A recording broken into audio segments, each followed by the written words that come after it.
자, 한 가지 중요한 보고서가 있습니다. 제가 매년 1월 말에서 2월 초 사이에 항상 시간을 들여서 읽어보는 중요한 보고서 하나가 있는데 바로 아크라고 하는 자산운용사에서 발행하는 연간 전망 보고서입니다. 보고서 이름은 빅 아이디어스 해서 연도를 붙여서 빅 아이디어스 2026인데요.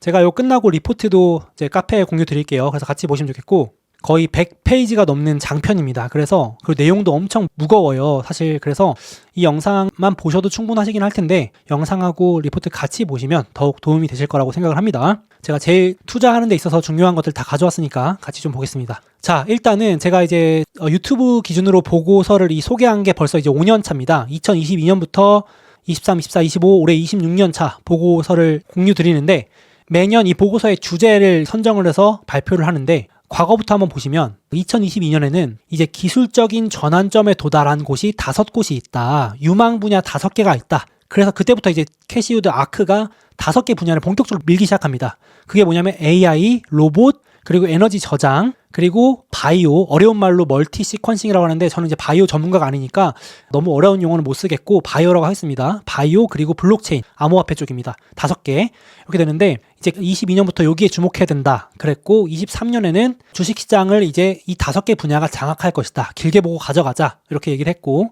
24년에는 AI 덕분에 이 5개 분야가 더 빨리 성장할 것 같다. 가속화될 것 같다라고 했고 25년에 들어서는 이 5개 분야가 서로 융합하기 시작했다라고 했습니다. 서로 조금씩 영향을 주는 것 같다. AI가 로봇에 영향을 주고 로봇이 영향을 주고 에너지가 또 AI에 영향을 주고 블록체인이 어디에 영향을 주고 이렇게 하는 게 시작됐다라고 했거든요. 근데 26년 이제 이번 보고서는 이제 기술 융합이 시작된 게 아니라 가속화되기 시작했다라고 표현했습니다. 가속화, 속도가 붙기 시작했다. 그래서 이번 보고서에서 가장 흥미로웠던 점은 이제 본격적인 사례들이 나오기 시작했거든요. 그래서 제가 그걸 소개해드릴게요. 그러니까 작년까지는 이 5대 기술이 좋은데 앞으로 이제 조금씩 영향을 줄 거야. 그래서 약간 미래지향적이었다면 이제는 아예 그냥 현실적인 사례들을 이번 보고서에서는 많이 보여줬습니다. 어떻게 융합되는지 제가 보여드릴게요. 몇 개 재밌는 사례들 위주로. 그래서 13개 세부 주제가 있는데 이건 나중에 보시라고 넣어놨고 크게 5개의 혁신 기술이 막 얽히고 설키는 겁니다. 이렇게 막 서로 영향을 주는 거예요. 그래서 이제 그거 덕분에 이제 경제 성장이 숫자로 본격적으로 폭증한다라는 얘기를 하는데 어려운 말로 기술 융합이 이제 가속화되면서 거시경제, GDP 성장이 앞당겨질 거다. 라고 얘기를 합니다. 그래서 뭔 소리야? 뭐 이렇게 어려운 말을 해? 그래서 좀 더 읽어봤는데 예를 들면 이겁니다. 제가 뒤에서 좀 더 자세히 설명드릴 건데 자 이제 우주 기술이 발달하면서 이제 캐시우드도 이번에 보고서에서 우주를 아주 강조했습니다.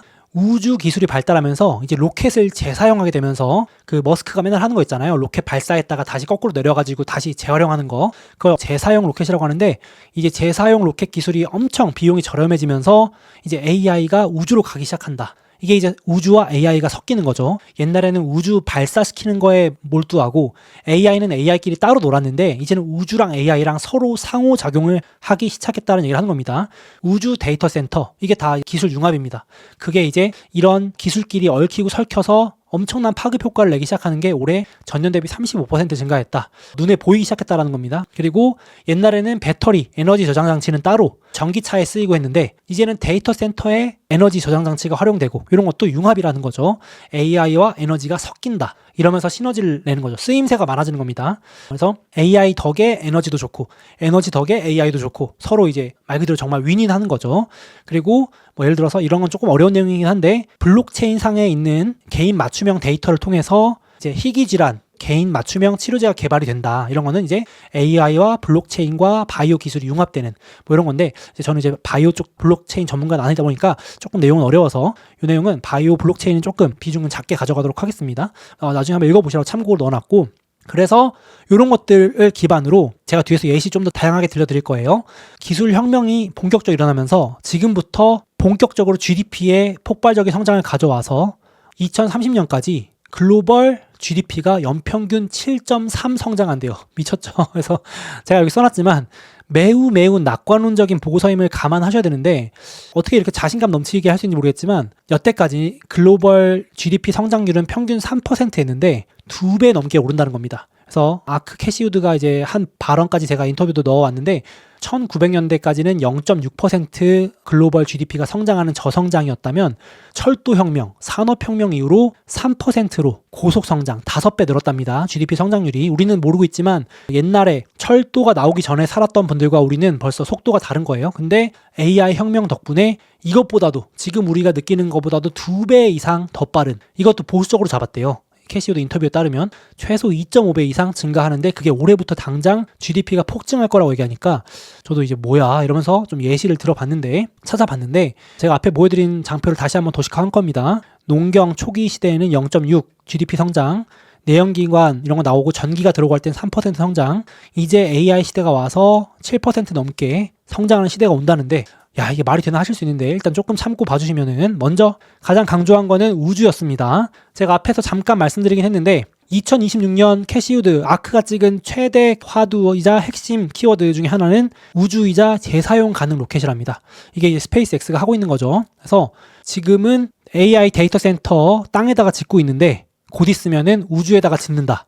야, 이거 머스크가 했던 말인데 이거 캐시우도 똑같이 말을 합니다. 결국은 우주가 더 저렴해질 거래요. 그래서 여기 써 있습니다. 재사용 가능 로켓이 현실화되면서 이제 우주 AI 데이터 센터 시대가 열릴 건데, 지금은 우주에 쏘는 것보다, 우주에다가 데이터 센터 올리는 것보다 지상에 두는 게 훨씬 낫답니다. 당연한 얘기겠죠. 우주에 올리면 지상 대비 30%, 최소 30% 이상 비싼데 결국은 우주 로켓 기술이 발달하면서 폭발적으로 좀 성능이 발달하면서 땅에다가 짓는 것보다 우주에다가 데이터 센터 돌리는 게 25% 저렴해질 거래요. 그래서 너도 나도 우주에다가 쏠 거랍니다.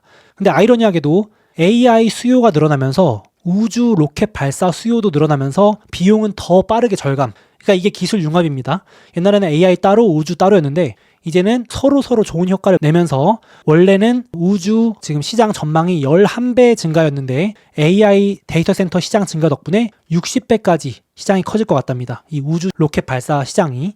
이런 얘기를 하는 겁니다. 이제 요게 기술 융합의 가속화 대표적인 예시고요. 머스크도 이번 주에 다보스 포럼에서 크게 5가지 분야 얘기를 했는데 그 중에 요게 한 부분이 우주 발사 비용 100배 감소할 거다. 올해 100% 완전 재사용 가능할 거라고 얘기했습니다. 올해입니다. 어디 뭐 10년 뒤 얘기하는 거 아닙니다. 그러니까 같은 얘기를 하는 겁니다. 비용이 100분의 1로 줄어들면은 비용이 싸지면서 이제는 땅에 AI 데이터 센터 짓는 것보다 그냥 우주로 쌓아 올리는 게 더 싸질 거라고 이렇게 얘기를 하고 있는 겁니다. 그래서 머스크랑 아크 보고서랑 같은 얘기를 하고 있고요. 그리고 전력도 결국은 전력 문제는 우주 태양광밖에 답이 없다. 2, 3년 내로 우주 데이터 센터가 가장 저렴해질 것이라고 이번 주에 똑같이 얘기를 했습니다. 보고서랑 이 내용이 거의 똑같습니다. 그렇게 됐고, 그래서 지금 가파르게 이 재사용 로켓 발사 비용이 아주 기하급수적으로 내려가고 있답니다.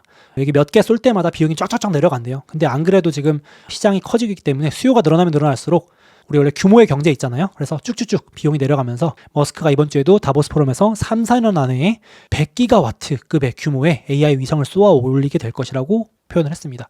그래서 아무튼 우주 계속해서 관심 가질 것 같고, 지금 뭐 압도적으로 전체 지금 지구에 돌고 있는 위성의 66%가 일론 머스크 스페이스X의 스타링크 9,000개 이상 돌고 있다고 하고, 지금 이번 주에 기사 보니까 머스크의 경쟁자인 제프 베조스도 뭐 내년까지 2027년까지 위성 몇천 개 쏘겠다 그러는데 엄청나게 이제 요 시장도 커질 것 같습니다.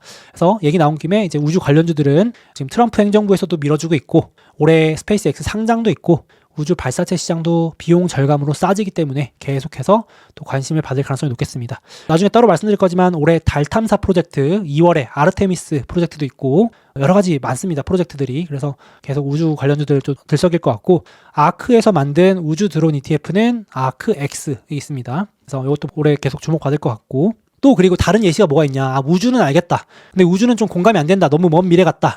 뭐 이러신 분들은 또 다른 예시도 많습니다. 자, 기술혁명이 어떻게 경제 성장을 폭발적으로 일으킬 것인가. 좀 재밌는 예시를 아크 보고서에서 냈는데, 자, 이제 곧 지반이라는 로봇이 쏟아져 나올 텐데 이거 나오면 난리 난다. 그래서 뭔가 얘기했더니 요거 한번 보시면 공감도 많이 하실 것 같아요. 여기 뭐 보고서가 막 어려운데 제가 쉽게 설명드리겠습니다. 자, 이 아크 보고서에 따르면은 지반일의 가치는 약 68,000달러래요. 1년에. 그러니까 원화로 그냥 쉽게 생각하면 한 8천만 원에서 1억 정도. 그러니까 지금 이 방송 보시는 전업주부분들 있잖아요. 우리 전업주부분들이 집안일 하시는 게 연 1억 원의 가치가 있답니다. 8천만 원에서 1억 정도. 근데 그게 GDP에 안 잡히는 거예요. 우리 그래서 늘 싸우잖아요. 이 집안일이 얼마나 이게 하면 티도 안 나고, 저도 이렇게 집안일 하루 종일 청소하면 티는 안 나는데 힘은 들고 이런 거 공감되거든요. 근데 경제적으로 환산해 보면 68,000달러의 가치가 있는데 GDP에는 안 잡힙니다. 이게 실제로는 4% 연간 2,600달러니까 한 3, 400만 원? 그러니까 내가 하는 집안일의 가치가 1년에 3, 400만 원밖에 반영이 안 되니까 이게 얼마나 GDP로 따지면 경제적인 걸로는 부가가치가 안 생기는 일이 되겠습니까? 그러니까 의미도 없고 약간 허무하죠. 자, 근데 얘기가 달라지는 게 있습니다. 바로 우리가 예상하는 가정용 휴머노이드 로봇이 들어오기 시작하면 이게 다 숫자로 잡힌다는 겁니다. 이제 개인이 무료로 하던, 우리가 빨래 개고 세탁기 돌리고 설거지하고 이런 거 다 무료로 하고 있었잖아요. 어쨌든 간에 집안일을 개인이 무료로 하던 노동이 이제 로봇 서비스라는 경제 활동으로 전환되면서 잡힌답니다. 숫자로. 그래서 대략적으로 한 대당 62,000달러 정도의 GDP 증대 효과가 있답니다. 엄청 큰 거죠. 없던 게 생기는 거니까. 그래서 그거를 아주 낙관론적으로 계산을 해보면 이렇게 된답니다. 미국 내에 9천만 가구가 있는데 로봇을 한 대씩만 보급했을 때 GDP가 연 2배 정도. 그러니까 앞에서 캐시우드가 계속 이제부터 미국 글로벌 경제 성장률 2배 이상 올라간다. 7% 가능하다고 얘기하는 게 이런 겁니다. 로봇이 보급되면 없던 게 생깁니다. 그러니까 안 잡히던 게 잡히는 거죠. 우리가 봤을 땐 별거 아닌 것 같은데 전업주부가 하시던 일을 로봇이 하는 것만으로도 경제 규모가 올라갑니다. 누가 보면 에이 숫자 장난하는 거 아니야 이러실 수 있는데 어쨌든 서비스로 전환되는 거니까. 그래서 실제로 이걸 숫자를 보시면 2만 달러 정도 연간 로봇을 사는 비용으로 들어가고요. 물론 1년 기준 2만 달러입니다. 2만 달러 내고 그러고 이제 3,600달러 정도 기존의 가사일 좀 도움받던 거 유급 서비스가 절감되고 로봇 3으로서 그리고 이제 기타 7,100달러는 기타 로봇 운영, 유지, 보수 비용 이렇게 들어가고 연간입니다. 근데 이제 31,000달러는 뭐냐면은 가사 일에 전담하시던 분이 로봇한테 일거리를 넘기고 집안일 해방하신 다음에 다른 노동으로 벌어들인 가치 이런 게 31,000달러 정도 환산이 된답니다. 그러니까 부가가치가 생기는 거죠. 로봇한테 집안일 맡기고 그 시간에 다른 일을 하셔서 이제 이런 돈을 벌어들이니까 이제 GDP로 다 잡힌다는 거죠, 이제. 그래서 핵심은 이 숫자 뭐 하나하나를 따지자는 게 아니라 이 보고서에서 말하고자 하는 바는 그동안 측정되지 않던 가사 노동을 측정 가능한 경제 활동으로 전환하는 것이다. GDP 대폭등이죠. 그러니까 계속 여기에 엄청난 비밀이 있다라고 계속 얘기를 하는 겁니다. 그렇게 보시면 요 GDP 전망이 왜 올라간다고 말하는지 이해가 되시죠? 갑자기 뭐 황금 주머니가 튀어나와서 그런 게 아니고 안 잡히던 게 숫자로 잡힌다. 그렇게 보시면 되겠습니다. 그래서 여기도 인비저블 GDP, 안 잡히는 GDP가 이렇게 큰데 로봇만 도입해도 잡힌다. 이런 얘기를 이렇게 보실 수 있겠고, 그리고 투자적인 측면에서 휴머노이드 로봇은 이런 로봇 택시 대비 20만 배의 고난이도 기술이 필요한 진입장벽이 높은 시장이랍니다. 그래서 어마어마하게 큰 시장인데 들어올 수 있는 기업들은 한정적이랍니다. 궁극적으로. 그래서 옵티머스가 선두주자인데 테슬라 옵티머스가 선두주자인데 옵티머스 기준 2028년이면 인간 수준의 능숙도에 도달할 것 같다라고 얘기했습니다. 그래서 머스크는 내년부터 판매한다고 했죠. 27년부터 이렇게 얘기를 했고요. 시장이 어마어마하게 크다고 합니다. 그래서 여기 아크 보고서에서는 강조하는 게 제조 로봇 시장과 가정용 로봇 시장이 동시에 지금 어마어마하게 커지고 있어가지고 각각 13조 달러 맞죠? 13조 달러니까 환산도 안 되네요. 몇 경이죠, 경. 어마어마한 시장이 지금 열릴 것인데 이거 여기에 아무나 들어올 수는 없다. 진입장벽이 높다. 이렇게 말을 하고 있고 머스크도 계속해서 강조하는 게 테슬라의 가치는 장기적으로 80%가 옵티머스, 로봇에서 나올 것이다. 강조하고 있죠. 그러니까 지금 테슬라의 가치는 아무것도 아니라는 얘기가 되는 거죠. 물론 미래가치 반영해서 이미 좀 땡겨온 것도 있지만 그 정도로 이 로봇 시장이 어마어마하게 사이즈가 크다. 보실 수 있겠습니다. 그래서 트럼프가 다보스 연설에서 딱 2가지 키워드 찝었다고 말씀드렸는데 그 중에 하나가 바로 로봇입니다. 로봇 산업은 놀라울 정도로 커질 것이다. 라고 콕 집어서 발언을 했고요. 로봇이 있어서 정말 다행이다. 현재 지어지고 있는 미국의 모든 장소, 공장 이런 것들을 운영하기 위한 인력이 충분하지 않기 때문에 로봇이 투입돼야 된다라고 강조했습니다. 2가지 중에 하나가 로봇입니다. 나머지 하나는 원전이고요. 전력원으로서. 그래서 로봇 키워드를 찍었고 작년 말에도 한번 제가 공유 드렸던 내용입니다. 2025년까지는 AI 소프트웨어가 중심이었다면 2026년은 로봇, 하드웨어, 피지컬 AI 시대라고 트럼프가 직접 찍어준 분야이기 때문에 올해 계속 주목을 받을 수 있을 것 같고 아크 보고서에서도 좀 주목을 하는 것 같습니다. 자, 그래서 기술 혁명이 어떻게 지금 GDP의 성장을 가져오는지 예시를 또 보여드리고 있는데 또 있습니다. 자, 로봇택시도 우리가 생각하는 거랑 다르다 라면서 이제 예시로 들어준 사례가 이겁니다. 자, 사람들이 로봇택시 하면은 그거 그냥 택시가 로봇으로 무인 택시 되는 거잖아. 그게 뭐 얼마나 대단하다고 이렇게 호들갑이야. 그게 아니라고 반박을 합니다.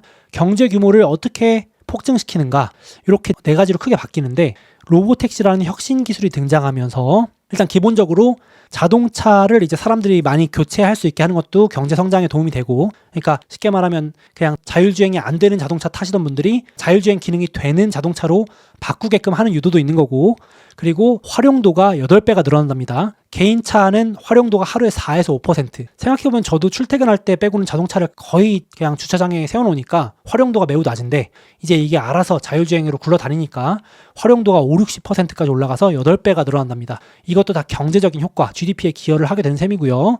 그리고 직접 운전할 때는 아무런 부가가치가 없죠. 제가 출퇴근할 때 당연히 제가 모니까 그건 저의 노동인데, 이게 유료 서비스로 전환되면서 숫자로 다 잡힌답니다. 이것도 GDP에 기여하고요.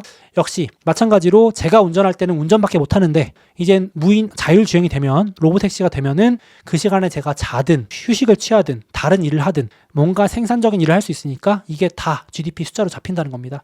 이런 식으로 혁신 기술이 나온다면 경제 성장에 도움이 된다. 이 보고서에서도 강조하는 것은 단순 이동 수단의 변화로 볼 게 아니다. 이로 인해서 시장 규모가 엄청 커진다. 이런 거죠. 그래서 어려운 말로 인간 시간 가치의 재배치. 참 말 어렵죠. 아무튼 이렇게 기여한다는 예시를 보여줬습니다. 그래서 로보택시 얘기 나온 김에 지금 본격적으로 로보택시가 기존의 유인 택시, 즉 우버랑 리프트 같은, 우리나라로 치면 뭐 있을까요? 우리나라 카카오택시인가요? 그런 시장 점유율을 잠식하기 시작했다. 그래서 지금 시장에 먼저 나가고 있는 구글의 웨이모가 점유율이 계속 올라가고 있고, 우버, 리프트가 떨어지고 있다. 이런 보고서도 담겨 있고요. 궁극적으로는 차량 공유 대비, 직접 운전 대비 로보택시가 압도적으로 싸질 거기 때문에 다 가져올 것이다. 시장을 다 싸그리 먹을 건데 그 이익은 테슬라랑 웨이모가 다 가져갈 것 같다. 웨이모는 구글 겁니다. 아크 보고서에 따르면은 여기 왼쪽 보라색에 있는 애들이 독식을 할 것 같다라고 얘기를 했습니다. 자동차 만드는 기업, 그리고 택시 운영하는 우버, 리프트 이런 기업들도 좋겠지만 결국 맨 왼쪽에 있는 기술 플랫폼 기업, 테슬라, 중국의 바이두, 웨이모 구글 거죠. 웨이모 등등 다 나머지는 거의 중국 겁니다. 그래서 머스크가 맨날 나중에 궁극적으로는 중국 전기차랑 싸울 거라 얘기를 하는 게 이런 부분인 것 같은데, 어쨌든 아크 보고서에서는 테슬라 1위, 구글 웨이모 2위, 나머지는 다 중국 기업, 이렇게 이익을 대부분 다 가져갈 거라고 얘기를 했습니다. 자, 그 다음에 그래서 요 얘기가 이해되시죠? 왜 GDP가 올라간다고 하는지, 왜 우주, 데이터 센터, 휴머노이드 로봇 도입, 자율주행 로보택시 이런 것들이 다 숫자로 잡히면서 엄청나게 시장 규모가 커지는 산업들이 동시다발적으로 지금 튀어나오면서 향후 5년 동안 엄청난 폭발적인 경제 성장이 숫자로 찍힐 것이다. 이 얘기를 이번 보고서에 처음 한 겁니다. 제가 5년 동안 아크 보고서를 봤는데 이런 얘기는 처음 하는 것 같고요. 그리고 쇼핑도, 이런 것도 이제 생산성 향상, 경제 규모 확대에 기여하는 건데, 이런 것들이 이미 좀 아는 내용이실 수도 있습니다. 공감도 되실 수도 있는데, AI 에이전트가 알아서, 쉽게 말해서 챗GPT나 제미나이나 이런 것들이 알아서 이제 구매까지 해주기 때문에 이제 궁극적으로 원래는 인터넷 이전에는 1시간 걸리던 쇼핑을 90초 만에 끝내준답니다. 자, 구매 전에 필요한 우리 고민거리들을 95%를 이제 AI가 다 해결해준대요.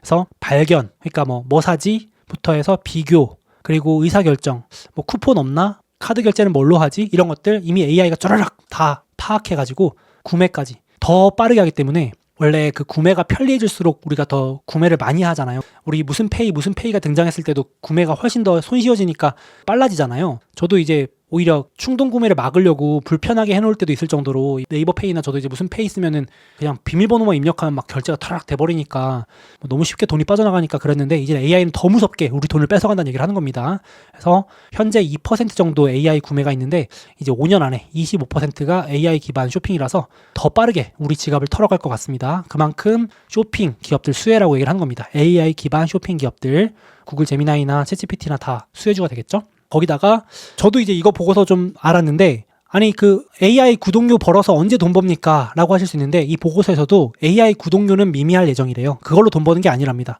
뭐 지금 챗GPT 저도 월 2만 원, 제미나이 월 2만 원인가? 이렇게 내고 있거든요. 그거 해봤자 뭐 월 10만 원도 안 돼요. 근데 그걸로 돈 버는 게 아니고, 이제 오픈 AI나 제미나이나 이런 애들 전부 다 하는 게 결국은 앞서 말씀드린 AI 쇼핑, AI 광고, 이게 찐이랍니다. 여기 맨 밑에 잘 안 보이는 초록색이 AI 구독료고요. 그러니까 우리가 막 구독료 낸다고 해서 아주 기본 베이직이고요. 구독료는 아주 미미하고 뭐 10%도 안 되고, 이제 본격적으로 AI 맞춤형 서비스, 사용자가 딱 질문하면 거기에 맞춤형으로 딱 광고 띄우고 이런 거 있잖아요. 예를 들어서 제가 오늘 뭐 무심결에 어떤 거 검색을 했는데 딱 저도 생각 못했던 거 딱 밑에 이제 쇼핑을 띄운다던가 광고를 띄운다던가, 이런 식으로 이제 AI가 저의 의도를 맞춰서 마치 알고리즘 영상 띄우듯이 이런 걸로 해서 일으키는 매출이 보라색 엄청 커질 것이고, 그것보다 더 큰 주된 수입은 역시 AI 기반 광고, 지금도 이미 사실 거의 다 AI 기반 광고긴 한데 더 정교해지겠죠? 그런 거 이제 영화에 나오던 게 또 현실화된대요. 사람마다 다 다르게 광고가 뜨는 거죠. 제가 예를 들어서 버스 정류장에 서 있는데 버스 정류장에 있는 광고판이 저한테는 이 광고가 나오는데 옆 사람한테는 다른 광고가 나오고, 이렇게 어떤 미래 영화에나 나오던 일이 이제 본격적으로 될 수도 있겠죠. 그런 것들이 시장이 엄청나게 크답니다. 그래서 AI 광고, 디스토피아적인 그 미래 영화에나 나오던 것들이 이제 현실화 될 것 같습니다. 엄청나게 커질 것 같은데, 이런 것들 덕분에 시장이 엄청 커지니까 쇼핑, 광고, 커머스, 결국은 다 구글이나 아마존이나 메타나 이런 빅테크들의 수혜도 볼 수 있겠습니다. 오픈 AI도 마찬가지고. 그리고 뭐 이런 것들도 참고로 보시면 될 것 같은데, 이거는 이미 공감 많이 하실 거니까 빨리 넘어가겠습니다. 지능의 비용이 엄청 저렴해져서 반나절이면 AI 구독료를 회수한다. 그러니까 뭐 예를 들어서 미국의 지식 노동자 임금이 56불인데 챗 GPT 구독료 20불만 내면 그냥 시간을 하루 아낄 수 있기 때문에 반나절 만에 구독료가 회수된다. 뭐 이런 건데 너무 다 아시는 내용이니까 이거 넘어갈게요. 어쨌든 AI 덕분에 인간의 생산성이 폭증하면서 고스란히 고시간 동안 다른 걸 할 수 있기 때문에 경제 성장에 도움이 된다. 뭐 이런 얘기가 되겠습니다. 제가 업무를 10시간 할 걸 1시간 만에 해버리고 9시간 동안 다른 걸 할 수 있으니까 엄청난 생산성 향상이 있겠죠. 그게 고스란히 GDP 성장에 도움이 된다. 뭐 이렇게 보면 되겠습니다. 자, 그리고 요즘에 많이들 이제 또 걱정하시는 것 중에 하나가 이게 있어요. 지금 올해 최악의 수익률 중에 하나가 소프트웨어거든요. 그래서 지금 채팅창에도 소프트웨어 걱정이 제일 많아요. 마이크로소프트 왜 이렇게 부진한가요? 세일즈포스, 어도비 등등등 왜 이렇게 빠지나요? 실제 맞습니다. 지금 소프트웨어 주식들이 올해 꼴찌로 출발이거든요. 글로벌 증시가 뜨거운 와중에도 마이너스 7.6이고 개별 주식 기준으로는 S&P 500 기준으로 올해 수익률 최저 꼴찌들 리스트해보면 10개 중에 절반 넘게가 소프트웨어예요. 왜냐하면 AI 공포 때문에, AI가 다 대체할 수 있다는 두려움 때문에 그걸 재료로 삼아서 다 소프트웨어 기업입니다. 서비스나우, 세일즈포스, 어도비, 인투이트, 고데디, 엠러빈 다 어떤 AI가 대신할 수 있는 것들이라는 우려로 지금 빠지고 있습니다. 그래서 이 아크 보고서와 캐시우드의 인터뷰의 영상을 빌려서 말씀을 드리자면 캐시우드도 좀 부정적으로 말을 하더라고요. 기존 소프트웨어가 종말할 것이다. 좀 무섭습니다. 레거시 사스, 이게 이제 구독형 기반 소프트웨어인데 전형적으로 제가 쓰고 있는 뭐 어도비라든지 마이크로소프트의 PPT, 엑셀, 오피스 등등등 이런 것들이 종말할 수 있다. 다 망하는 건 아닌데 아주 소수의 기업들만 살아남고 새로운 승자가 나타날 것이다. 그래서 AI 소프트웨어 시장은 커질 것인데, 엄청나게 커질 것인데 기존 기업들이 살아남을지는 잘 모르겠다. 이러면서 월마트가 등장하기 전후로 소매점, 소매 유통업들이 다 그냥 월마트한테 통폐업됐듯이 지금 AI 소프트웨어, 즉 제미나이랑 챗GPT 등장 이후로 본인도 좀 기존 소프트웨어에 좀 부정적으로 변한 것 같다. 이렇게 발언을 했습니다. 지금 이게 반영된 게 이 가치라고 보시면 될 것 같아요. 그래서 실적 발표 곧 나오겠지만 소프트웨어 기업들은 좀 당분간 약간 좀 계속 우려를 반영을 좀 받을 것 같긴 합니다. 그래서 이건 또 참고하시면 될 것 같고, 실제로 진짜 AI가 대체할 수 있다는 공포가 너무 커져가지고, 그렇죠? 저한테도 댓글 써주시는 거 보면은 웬만한 일은 지금 다 기존 소프트웨어 안 해도 될 정도로 많이 AI가 대체하고 있다. 저도 업무의 대부분이 지금 제미나이와 챗GPT로 하는 것 같아가지고 그런 공포들이 주가에 반영이 되고 있는 것 같기도 합니다. 그리고 바이오, 요거는 짧게만 말씀드릴게요. 흥미로웠던 점만. 자, 바이오도 AI 덕분에 지금 비용이 급감하고 있다. 그래프 내려가는 거 보시죠. 데이터 수집하는 비용이 급감하고, 결국은 바이오, 신약 개발도 데이터를 많이 모으고 임상 실험 많이 해보고 시뮬레이션 많이 돌려봐야 되는 게 핵심인데, 이제는 AI 덕분에 비용 급감하고 쓰는 데이터량이 엄청나게 높아지고 있다. 이런 얘기를 하는 겁니다. 그래서 최근에 비만약 대장 일라일릴리랑 엔비디아랑 협업해서 AI 연구소 최초로 지었잖아요. 그것도 같은 말이라고 보시면 되겠습니다. 엔비디아의 최첨단 반도체, 이번에 발표한 최첨단 차세대 반도체를 일라일리 비만약 만드는 그 신약 개발 연구소에 그대로 투입한다고 발표할 정도로 이제는 AI와 바이오가 그냥 대놓고 융합하는 그런 시대가 온 거죠. 그게 딱 이 사례라고 보시면 될 것 같습니다. 그래서 실제로 기존 시나리오 대비 지금 신약 개발 승인 건수가 폭증하고 있다고 합니다. 전망입니다. 이제는 AI가 신약 개발도 도와주니까 성공률이 원래는 한 자릿수였는데, 쉽게 말하면 신약 개발에 이렇게 성공하는 비율이 한 자리 낮았는데 이제는 쭉쭉쭉 빨라지고 높아질 거라고 합니다. 이것만 해도 신약 개발 기간도 40% 단축에 비용도 압도적으로 감축되니까 제약사들, 바이오, 헬스케어 기업들 엄청 호재가 될 수 있겠죠. 그래서 이것도 캐시우드가 계속 강조하는 부분입니다. 아크에서 강조하는 부분입니다. 그래서 정리를 쭉 들어봤는데요. 아크에서는 역시 낙관론입니다. 전례 없는 투자 사이클 진입 중이고, 대장은 AI 데이터 센터, 우주, 로보택시인데 버블은 전혀 아닌 것 같다. 이제 계속 얘기를 하는 겁니다. 그래서 전혀 AI 쏠림이 과도하지도 않고, 지금 인류에게 일어나고 있는 일은 과거 철도 혁명 수준의 일인데, 철도가 처음 깔렸을 때 그 수준의 혁명이 일어나고 있는데, 철도혁명 당시 글로벌 증시에서 관련주들이 차지했던 비중은 무려 60%가 넘었답니다. 그러니까 주식시장이 100이면 60이 다 철도 관련주예요. 상상이 되시나요? 그냥 철도 관련주만 다 오르는 건데 지금은 혁신 기업들 다 합쳐도 30%가 안 된대요. 빅테크랑 AI 관련주 다 때려박아도 글로벌 증시에서 아직도 30인데 멀었다. 2030년까지 철도혁명에 버금가는 약 70%까지 혁신주들, AI, 빅테크, 미래 먹거리, 신기술 관련주들 올라도 이상할 게 없다. 이렇게 얘기를 하는 겁니다. 제가 강조드리지만 이 보고서는 어마어마하게 낙관론, 이보다 낙관적일 수는 없는 수준의 보고서니까 그 점은 참고하셔야 되겠습니다. 가장 이상적인 시나리오 하에서 말하는 겁니다. 그 정도는 참고하시면 될 것 같고. 근데 이제 제가 아크만 소개하기는 이 말을 그냥 넘기기만 하기에는 좀 그런 게 젠슨왕도 이번에 똑같은 얘기를 합니다. 물론 이제 엔비디아 CEO 입장에서 반도체 또 AI 버블이 꺼지면 안 되는 입장도 있습니다만은 젠슨왕도 이번에 다보스 포럼에 나와서 중요한 얘기한 거 제가 요약을 해보자면 AI 인프라 지금까지 투자한 거는 아무것도 아니다 이렇게 얘기를 합니다. 그래서 지금까지 몇 년 동안 수천억 달러를 투자했는데 버블이 아니고 앞으로는 그거보다 10배 더 많은 수조 달러의 투자가 필요할 거라고 강조를 합니다. 그래서 전혀 버블이 아니라고 여러 가지 사례를 들어서 또 젠슨왕도 반박을 하고요. 아크 보고서도 있지만 전례 없는 인류의 투자 사이클의 시작인데 젠슨왕도 인류 역사상 최대 규모의 인프라 구축이 시작되었고 모든 국가가 AI 인프라를 전기처럼 필수 운영하게 될 것인데 그러려면은 어마어마한 투자가 들어가야 되는데 아직 멀었다. 그래서 지금 AI 인프라 붐이 불 것인데 그래서 앞으로는 저처럼 이렇게 책상 앞에 앉아있는 사람보다 건설 현장에 계시는 배관공 건설 노동자, 소위 말하는 블루칼라라고 하나요? 그분들이 엄청난 연봉을, 훨씬 더 많은 연봉을 받게 될 것이다. 그만큼 AI 인프라가 이제 시작에 불과하다고 강조를 했고요. 그리고 왜 버블이 아니냐 뭐 이런 얘기에 대해서는 AI는 이렇게 5개 케이크처럼 생긴 구조가 필요한데 지금 AI 인프라에서는 이게 다 같이 함께 다 같이 돌아가야 되는데 아직 그러려면 멀었다. 에너지도 있어야 되고 반도체 컴퓨팅도 있어야 되고 클라우드도 돌아가야 되고 거기에 챗GPT, 제미나이 같은 AI 모델도 돌아가야 되고 이제 최종적으로 끝판왕이 나올 거기에서 돌아갈 다양한 애플리케이션 우리가 아이폰이 나오고 거기에 이제 앱들이 쏟아져 나오면서 뭐 예를 들어서 소셜미디어도 나오고 유튜브도 나오고 그런 앱들이 나와서 대박을 쳤잖아요. 거기서 이런 것들이 다 나와야 되는데 아직 멀었다. 뭐 이렇게 얘기를 하고 있습니다. 그래서 가장 큰 부는 이제 마지막 AI 앱에서 나올 것이다. 아직 제대로 등장한 게 아니죠.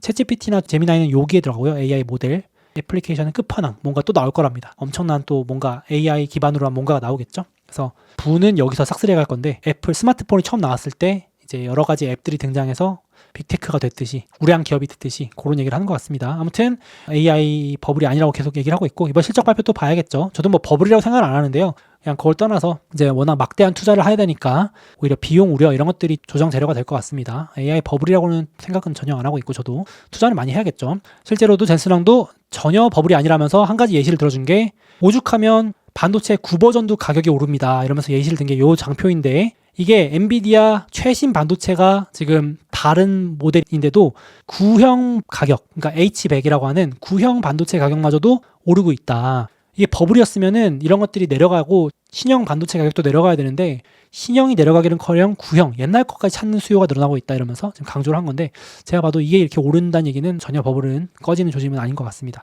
긍정적인 얘기를 하는 것 같고요.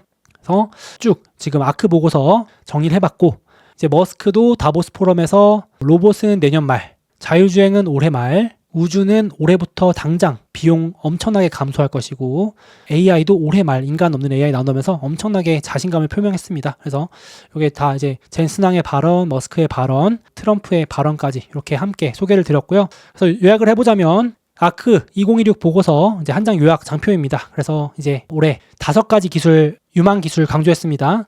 AI, 로봇, 그리고 에너지 저장, 전력 관련입니다. 그리고 캐시드가 강조하는 바이오 쪽과 블록체인 있는데 이런 것들이 원래는 따로 놀다가 이제는 같이 돌기 시작하면서 엄청난 시너지 효과를 내면서 경제 성장에 숫자로 기여하기 시작하는 올해의 변곡점이 되는 해다. 그래서 올해 글로벌 경제 성장률 평균 7.3 올라가는 말도 안 되는 전망을 하고 있고 그 예시를 제가 좀 오늘 보여드렸다 생각하시면 되겠습니다. 주제 이름은 거대한 가속. 이제 조금 이해되시죠? 그래서 제가 오늘 소개해드린 영상 함께 리포트하고 보시면은 훨씬 더 이해가 잘 되실 것 같습니다. 거의 100페이지 되는 장편의 리포트예요. 그래서 제가 이제 핵심만 추려서 가져왔는데 좀 길긴 했습니다. 그래서 이렇게 정리 마무리하고 제가 소모은 카페, 네이버 카페에다가 리포트 올려놓도록 하겠습니다. 유튜브 자료실에는 이게 안 올라가가지고요. 그 리포트 용량이 너무 커가지고 그런지 안 되고, 자, 소수 의견은 먼저 올려드렸습니다. 텔레그램 주말에 보시면 올라가 있을 겁니다. 자, 다음으로 이제 2026년이 시작됩니다. 참고로 2026년은 중간 선거 외에도 아주 굵직한 이벤트들과 이슈들이 많아서 슈퍼 이어라고 불리는 해입니다. 그래서 더더욱 우리가 투자에 있어서 이런 주요 키워드들을 미리 파악해두는 것이 훨씬 더 도움이 될 거라고 생각을 하는데요. 이번 상반기 특강에서는 증시를 흔들 만한 주요 이벤트들과 이슈들을 시점별로, 중요도별로 제가 싹 다 정리를 해놨습니다. 그리고 관련해서 특히 상반기에 주목받을 주식들과 분야 압축해서 이슈별로 정리를 해놨고요. 특강을 들으신 분들을 위해서 제가 상반기에 특히 주목할 만한 주식들로 압축을 해서 탑픽으로 선정을 해놨습니다. ETF도 마찬가지고요. 또 그리고 제가 유튜브에서는 다 말씀드리지 못하는 저만의 또 필살 전략 몇 개가 있는데요. 요걸 활용해서 또 엄선한 2026년 소몽의 알파 주식들이 있습니다. 이런 것들도 제가 아낌없이 넣어서 소개를 해드릴 예정이고요. 그리고 특히 2026년에 바로 활용하실 수 있는 매수와 매도 관련된 팁이라든지 여러 가지 신호, 지표들도 실전 활용하실 수 있게끔 넣어놨습니다. 자, 그래서 2026년에 나는 남들보다 한 발 앞서서 좀 더 많은 기회를 잡고 싶다. 남들이 몰려가는 주식에 뒤따라가는 게 아니라 남들이 몰려올 주식에 한 발 앞서서 먼저 가서 기다리고 싶다 하시는 분들께 분명히 도움이 될 거라고 생각하고요. 그리고 다가올 리스크들 관련해서도 미리 파악해두고 위험 관리도 하고 싶다 하시는 분들께 이번 특강이 분명히 도움이 될 거라고 생각합니다. 그래서 관심 있으신 분들께서는 관련 링크 달아둘 테니까 댓글 더보기 통해서 참고해 주시면 감사하겠습니다.